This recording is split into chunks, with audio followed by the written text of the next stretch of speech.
Hi, everyone. My name is Atilla Köksal. I'm an investment banker, and I've been a capital markets practitioner for the last 35 years in Turkey.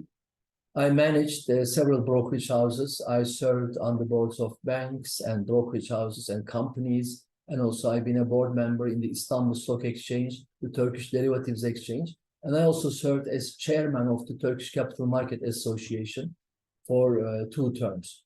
And I've been also on the board of the Global CFA Institute for 6 years. So I'm trying to share my experiences at Sabancı University in the course of behavioral finance, which I am teaching for the last 3 terms. And these are FIN806 and FIN906. So let me just open my presentation and give you more details about the course. So what is behavioral finance? Basically, behavioral finance combines the teachings of sociology, psychology, and finance, and tries to understand how people behave and why they behave that way, and why their behavior also reflects in the markets.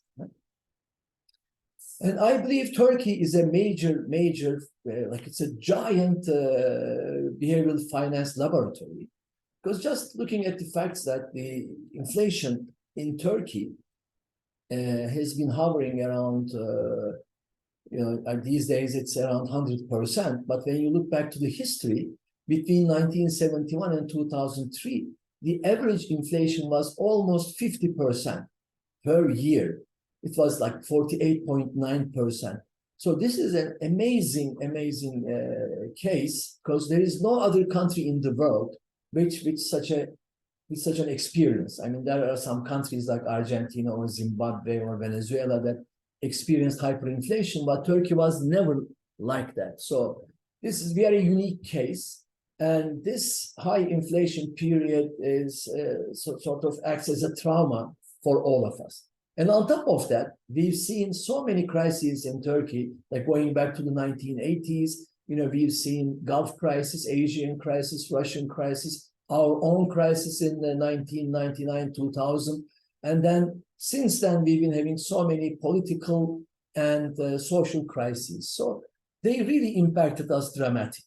And just by looking at the dollar TL chart shows you how, how nervous a country we are when it comes to investing or trying to protect our savings against inflation. So what are we trying to cover in this course? As you know, the classical finance people or classical economists have this term called homo economicus, and they assume that people are rational and they are selfish and they act with full information and they are always rational. And behavioral finance people, academicians say that, well, that's not the case. People are normal. Sure, they try to be rational, but they cannot be rational all the time, because we have feelings and we get affected from each other and we get under influence of other people, and our brain capacity is limited, and sometimes we act too fast. So we go into a lot of biases and make wrong decisions. So they say people try to be rational, but this rationality is bounded. It's limited. It's not 100% correct. So in this course, we'll try to understand the fundamentals of behavioral finance. So we'll look at the theory. So we'll learn about the cognitive and emotional biases and also the social norms that affect us. So how do we get impacted by our peers, our friends, our family, or the society in general. And also, we'll try to understand the impact of those biases, like the cognitive and emotional biases, on our investment decisions and our savings behavior. And also, we'll see how interventions are done, nudges are designed and implemented, or how we can design and implement them, or how we can protect ourselves from the nudges that we get subjected to every day. So we'll be talking a lot about Daniel Kahneman, who is the father of behavioral finance, and we'll refer to his book a lot. Until last year, this was the book for the course, but this year I decided to use The Psychology of Money by Morgan Housel. This is a very new book. So it's a great book. So we can use it also for our lives, for our own like savings and investment behavior. So it's a great book, and it's also very closely connected to what we are covering here. And we'll be talking about system one thinking and system two thinking. System one thinking is our instinctive thinking. So whenever we make fast decisions, or reflexive decisions, those are under system one. And we'll be talking about the rational thinking. So these are basically Kahneman's terms.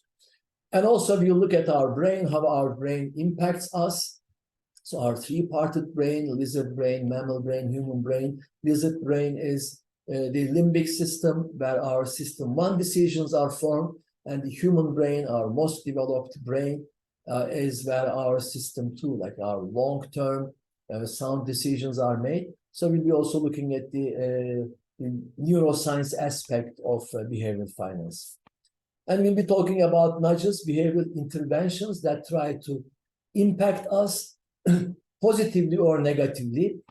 And we'll also talk about how we can do a nudge design, how we can influence other people, either for our work or also for their own personal benefits. Like we can somehow try to influence our friends or our family members so that they can be better in savings or in investing. So we'll go into nudge design towards the later part of the course. And last but not least, we'll have a case study. This is basically the Turkish household wallet. So how we invest as a society, our total investments. And when you just take a look at it, it's mostly in short-term savings, like in Turkish lira savings or in US dollar savings. And it's all short-term, very little in long-term investments. So we'll break into groups and try to figure out why we invest this way. We won't only look at the behavioral, of course, aspects of it, because there are so many social aspects that go with it, like in gold investments, for example. So that will be the fun part. So this will be the case study, and we'll finalize the course with this.